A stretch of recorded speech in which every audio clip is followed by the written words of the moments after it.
In this video, you're going to find the rate of change given a graph.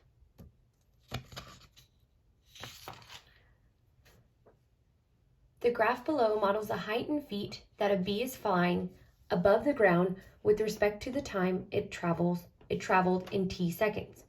What is the rate of change from 6 to 10 seconds? So because we have a graph and we've already learned slope, what you want to recognize is that the rate of change in this situation is not constant, but we can use the slope formula y2 minus y1 divided by x2 minus x1 to find that rate of change.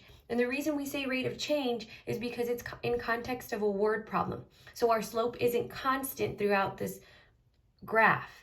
It is different. So we're looking for the rate of change, the change in the y over the change in the x from 6 to 10 seconds. So let's take a look at this graph. From 6 to 10 seconds, we can have our points here, and we can come up with this point value from 6 is my x value, 1 is my y value, and the other point here is 10, 4. So I can now identify this point as x1, y1, x2, y2.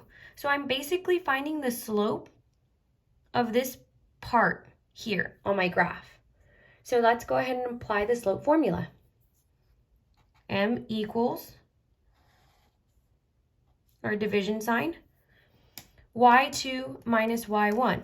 y2 is 4 minus y1 is 1.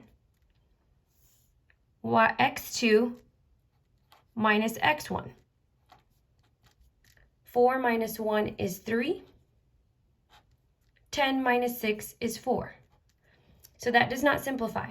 But what does this mean in context of our word problem? Well, if it was the change in the y divided by the change in the x, the change in my y values are describing the height. So this is my height in feet. 4 is the denominator, the change in my x values. 4 represents seconds. So this is describing my rate of change to be